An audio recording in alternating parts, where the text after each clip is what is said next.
Mayong hapon, Negros. Ini ang Digicast Negros X. Ang nagapanguna nga napulo ka mga balita sa isla sang Negros ang amo ni gadulong sa inyo. Updin niyo kami via Facebook, YouTube, kag sa among website www.digicastnegros.com. Kag sarama kami malantaw sa Kika Channel 11 sa Kabangkalan City, Himamaylan City, kag Banwasang Ilog. Kag yari na ang top 10 nga mga balita sa Negros subong adlaw. 35 tanan ka mga supporters ni Anay 3rd District Congressman Albi Benitez ginisuwan sang citation ticket sang kahapon. Comelec magapagwa sang desisyon tuhoy sa petisyon batok kay Benitez sa katapusan sang bulan. Australian National nagapangatubang sang kaso nga kidnapping. Masobra na sa 66,000 ka mga pumuluyo sa Bacolod ang nabakunahan para sa COVID-19. Kag sa Good Vibes, Batuan, ginihimo nga cheesecake. Tinatanan sa Digicast Negros X.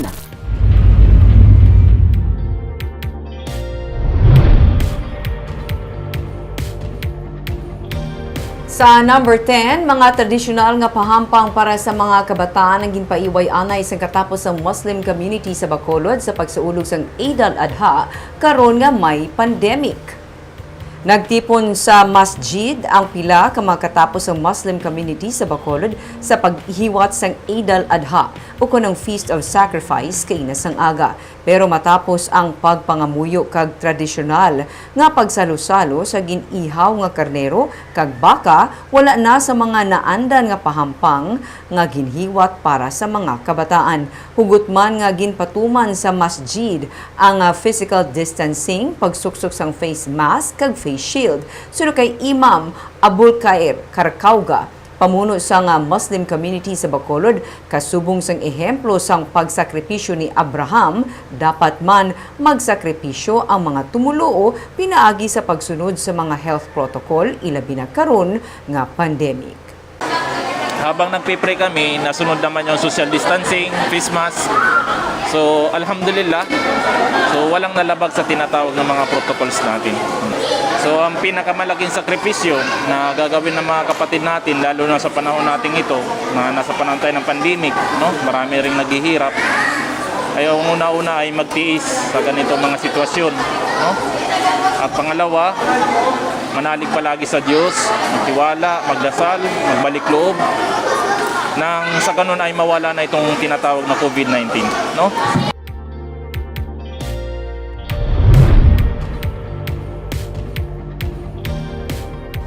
Sa number 9, nagamanehos ang tricycle patay samtang iya nga pasahero pilason matapos maglikaw sa ido sa dalan. Patay ang 25 anyos nga si Vincent Caniete nga nagadala sa tricycle samtang pilason naman ang iya pasahero nga si Jojin Pura matapos makabunggo sa truck ang ilang nga tricycle sa highway sa Barangay Poblacion sa San Enrique. Sa investigasyon sa PNP, naglikaw sa ido ang tricycle nga yara sa tunga sang dalan, gani nagkadto ini sa lane sang nagasugata nga truck kag nag-head-on collision. Naglabog sa tricycle ang driver kag ang pasahero. Dahil on arrival na sa ospital si Caniete samtang padayon naman na ginabulong si Pura.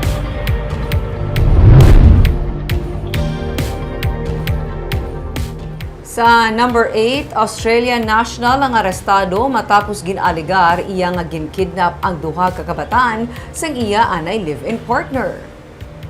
Detained karon sa Dumaguete Police Station ang 39 anyos nga Australian national nga si Peter Lay matapos ginaaligar iya ginkidnap ang duha ka menor de edad nga anak sang iya anay live-in partner sa isa ka hotel sa Dumaguete City sang Domingo. Kahapon ni-rescue sang kapulisan sa follow-up operation ang siyam kag 3 ka tuig nga bata sa ginarentahan nga balay sang Australian National sa Barangay Estefania sa Bacolod. Sunod kay Police Major Junray Batadlan, ang hepe sang Police Station 4, ginkuha sang foreigner ang duha ka bata gikan sa iya anay live-in partner nga wala sang permiso. Bangod iya luyag kuntani nga magbalik sa iya anay live-in partner. Amo ini ang ginhimo nga pinaagi sang suspect sunod kay Batadlan para liwat nga makaupod ang anay partner. Ginaresto man sa kapulisan ang kabulig sang babayi nga si Edlin Helantagaan nga amo ang ginaalegar nagtudlo sa kay Lay kundiin ang mga bata. Kaso nga kidnapping ang ipasaka batok sa mga gindako. Sa number 7,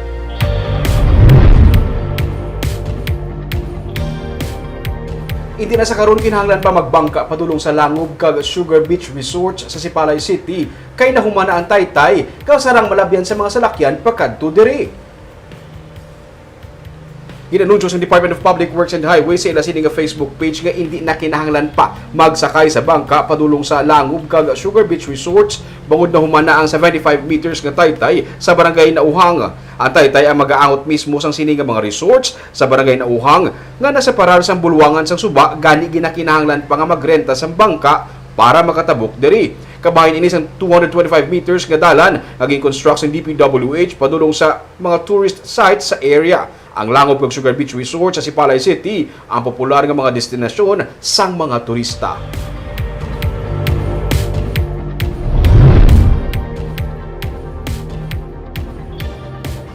Sa number 6, Gobernador Eugenio Jose Lacson wala nag-upod sa lihok na nagapanawagan sa pagpapili ni Presidente Rodrigo Duterte bilang Vice Presidente sa 2022 nga pinili ay. Ginsiling ni Lacson sa katapos ang media nga luyag niya anay maklaruhan ang isyu kung bala sa rangpa nga mangin presidente liwat si Duterte kung en kaso nga mabakante ang posisyon. Sunod sa gobernador, gusto niya nga ang ini nga isyu ang ma-resolve anay. May pila na ka mga opisyal ang nagpabutsyag sang ilang nga suporta kag panawagan kay Duterte para mangin vice presidente sa 2022 elections. Si Lacson ang katapos ng Nationalist People's Coalition kag sa karon wala pa sila nakasapol kag nakatalakay sa kung sino ang suportahan sang partido sa maabot nga pinili ay. I have not joined that bandwagon. Okay. Because first of all, I don't know if Rodrigo Roa Duterte can be president again. That's an issue that I want resolved first, no? Because if he is the vice president and there's a vacancy, can he be president? That's why I don't know. No, I think that should be resolved first, no, before we can even endorse him to be the vice president.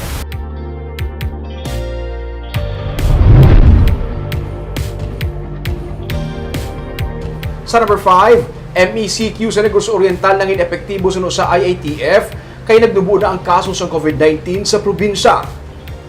Padayon sa karon ang pagdubo sa active cases sa COVID-19 sa Negros Oriental nga nagpanaog na sa 3 digits ang active cases. Gikan sa peak nga 2,500 active cases, yara na lang karon sa 835 ang active cases ng COVID-19 sa probinsya matapos makarecord sa 354 naman ka new recoveries kahapon kag 137 lang ka new cases. Nagdubo naman ang positivity rate sa probinsya kabangdanan nga nagpanaog na sa GCQ kung General Community Quarantine ang ilang quarantine status. Sunod sa kay Dr. Lilan Estacion, Ground Commander sa Provincial Interagency Task Force, nangin madako nga bulig ang pagpaidalom sa probinsya sa enhanced modified community quarantine bangod sa nalimitahan ang hulag sa mga pumuluyo. Nanging cooperative man suno sa kaestasyon ang mga pumuluyo, amukon nga ang nagdubo na karon ang kaso sa probinsya. Nalapawan na sa nagligad nga bulan sa Negros Oriental ang kadamuon sang active cases sang Negros Occidental pero matapos ang isa ka bulan, malapit naman 800 ang abanse sang Negros Occidental sa active cases. Kahapon, may dugang naman nga 78 kabago nga mga kaso sa COVID-19. Nagapabilin sa gihapon sa 4 digits ang active cases sa Negros Occidental nga yara karon sa 1,621 active cases. Ang Bacolod City naman, ang may 28 lang kabago nga kaso sa kahapon. 1,404 ang active cases karon sa syudad.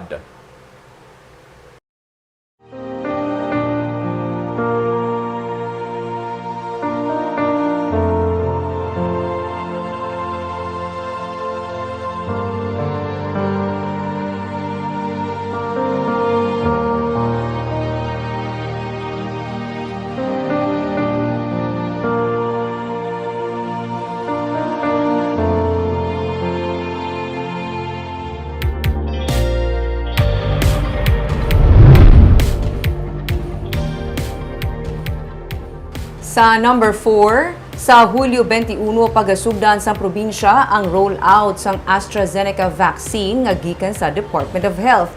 Katunga sa supply sang AstraZeneca vaccine ang pagagamiton para sa first dose kag anabilin para naman sa second dose. Sa ginpadala nga impormasyon ni Provincial Administrator Rayfrando Diaz sa 10,000 ka dose, 5,000 ay roll out sa mga banwa kag syudad bilang first dose sa mga senior citizen o kung nangyara sa A2 category. Sa tion naman nga mahuman ang ginapatigayon karon nga pagbakuna para sa second dose ang Pfizer sa Negros residences, pagasugdan ang rollout sa amuman nga venue sa supply sang AstraZeneca nga ginbakal sa probinsya para sa essential workers o kung nangyara sa A4 category. Pagasugdan ini sa July 26 tubtub July 30 para sa 1,450 ka mga vaccinees. Pagasugdan naman ang rollout ng Janssen vaccine sa mga banwa kag syudad para sa A2 kag A3 categories sa July 26 tubtub July 30. Kahapon may 72,900 ka dose ng COVID-19 vaccines ang nag-abot sa Negros Occidental.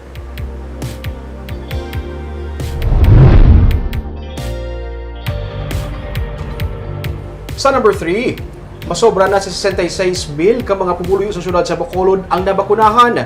22,477 naman ang fully vaccinated na. Kapin sa 88,400 na ang na-administer nga bakuna sa mga vaccination area sa Bacolod. Gani masobra naman sa 66,000 ang nakapabakuna sa first dose kag masobra na sa 22,400 ang fully vaccinated. Ginalauman sa pamunuan sa Bacolod Emergency Operations Center nga sa pag-abot sa masobra 51,000 ka doses sang bakuna, mas madamo pa ang parehistro para sa vaccination program. Magluwas sa vaccine allocation gikan sa national government, magabaton man ang Bacolod sang dugang nga batch sang ginbakal nga supply sa bakuna gikan sa AstraZeneca Pharmaceutical Philippines Incorporated kada bulan.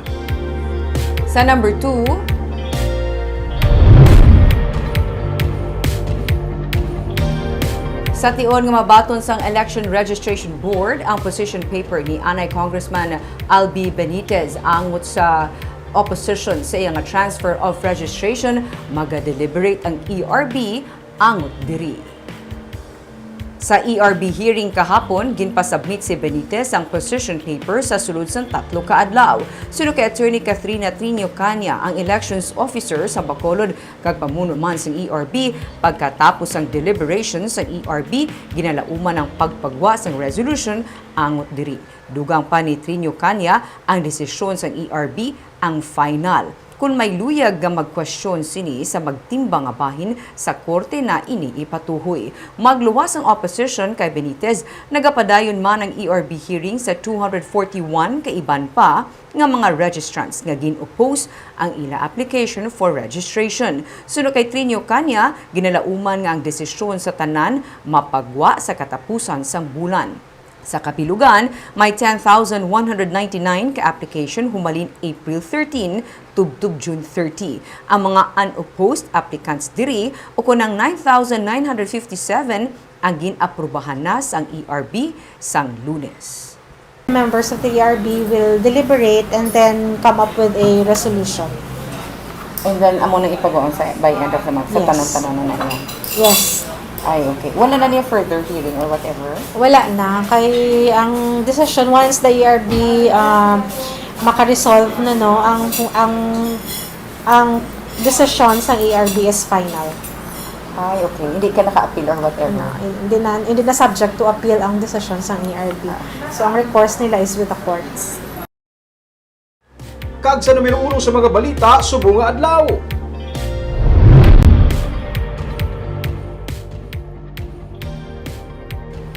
Tanan ka mga supporters ni Anay 3rd District Congressman Albi Benitez ang naisuan sa citation ticket sa Bacolod Public Plaza sa kahapon. Nagapanindugan naman ang pamuno sa Task Force Disiplina nga wala sila sa may pinilian sa pagpatuman sa pagsulundan ilabi na karon may pagkahangawa pa sa Delta variant sa COVID-19. May report si Nico Delfin. Makapila man ka beses nga nagpaandam ang katapos ang task force disiplina sa mga nagtipon nga supporters ni Anay 3rd District Congressman Albi Benitez sa Bacolod Public Plaza kahapon. Tubtob nga pila sa ila ang ginpang-isyuhan na sang citation ticket. Kabahin na daring isa ka senior citizen nga ginpabayad sang 200 pesos bangod sang pagsupak sang pagsulundan angot sa social distancing.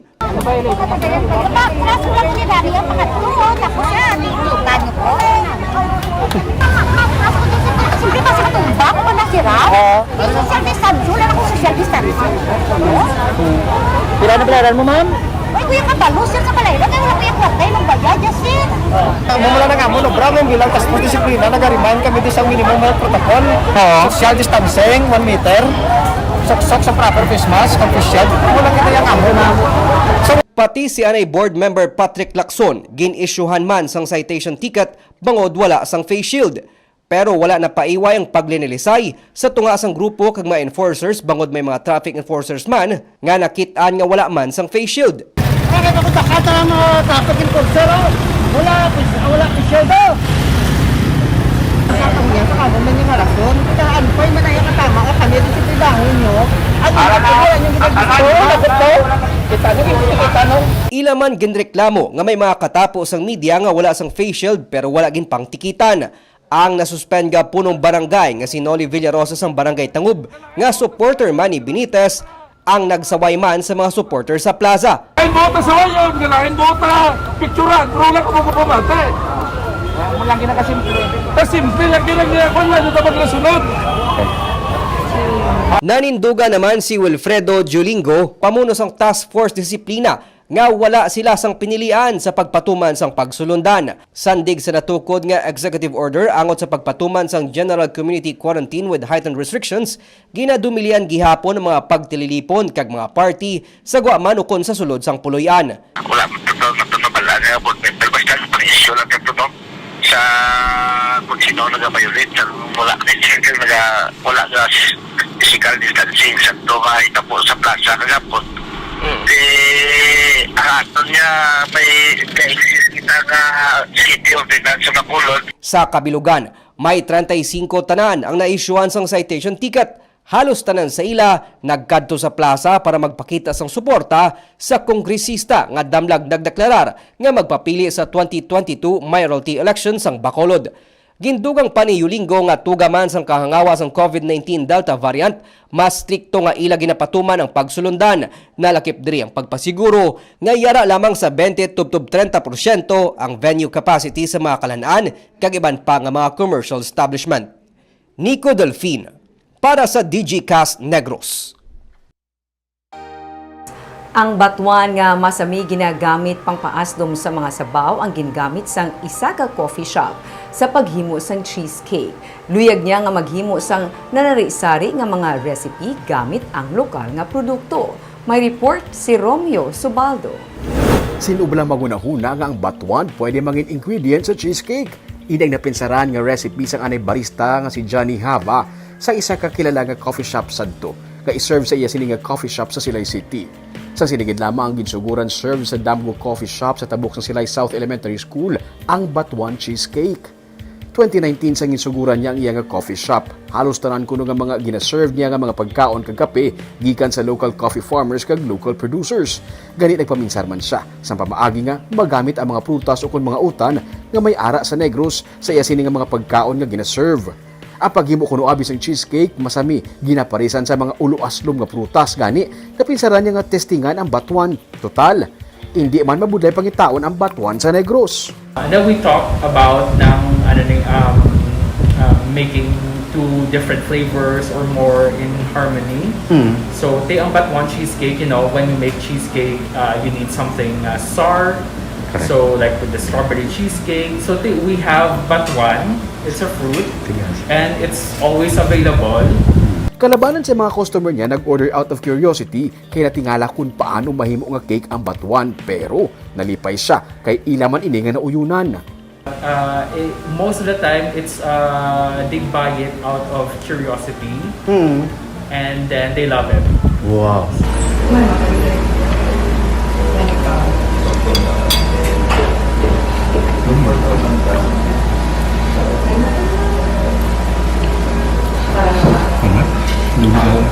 Hindi rin siya maraming sugang batuan, tsaktuan lang ang mix na siya sa gabato siya sa natamis ng cheesecake.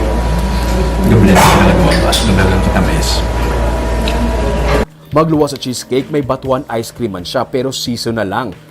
May salted egg ice cream man gani pero ang amon nga natilawan, papaya, kalamansi, kag chocolate cashew, kag daw yara ka lang sa imo nga balay, nagapangyamis. Kung imo matilawan ang ini nga mga flavors ang iya nga ice cream. I'll tell you the wild flavors that we have. ang salted egg nga ice cream. Huh? Yeah. So, very interesting nga flavor, like something sharp and sweet, but then the texture, it's just mind-blowing. And then we also have the spicy tamarind, and then we also have, ang batuan. Mostly nang we use mga local nga fruits, papaya, calamansi. Kadamo kuno sang pwede ma-explore nga mga flavors gamit ang mga utan, prutas kag iban pa nga mga panakot nga sarang makit-an diri sa Negros. Kinahanglan lang mangin creative kag imaginative. Sa tuanay, dream niya lang ang mag-angkon sa kaugalingon nga coffee shop pero karon natuman niya na ang iya nga damgo. Interesting ko pati ang Barb no cheesecake nga batuan. Namet. Aslom. Sa aslom. Mamo na makibot ka kay cheesecake siya yung sabor niya. Gakuan siya Barb compliment ang kaaslom sang batuan kag katami isang cheesecake. Hindi mo nagawa niya. Pero doon may sauce yung mga naging butang siya sa babaw, do toppings. Doon after mo ba na pagtulon mo sang cake, sang first bite mo may mabilin dito sa dila mga a pinch of batuan. Yeah, dito masagad. Tinawan ko ng guro ay para may isugid mo kung amo na gini sabor. Pero namin ang barbara kaya hinablaton nga mga huben nga mga negosyante nga mga chef nga nakapinsan sa mga amo ni nga way sino ba magpinsar nga ang batuan mo cake. Siya. So, pwede gini mo pa ice cream. Ice cream pa. Pero seasonal lang wala ka pa na tilawan mo gusto ko tilawan next. Seasonal kay tungod nga batuan seasonal. Dali lain nga mga flavor okay. From time to time. Ang iya ginaobra. Kaagamo ito mga balita sa Negros subong nga adlaw. Kay man sa panahon karon importante nga may ihibalo ka sa nagakatabo sa imo nga palibot. Pero dapat balanse kag eksakto ang mga impormasyon. Parayan kami nga magapangalagad sa Negrosanon. Ako si Barbara Mijares. Tugtog sa buwas ako naman si Romeo Subaldo, mayong hapon.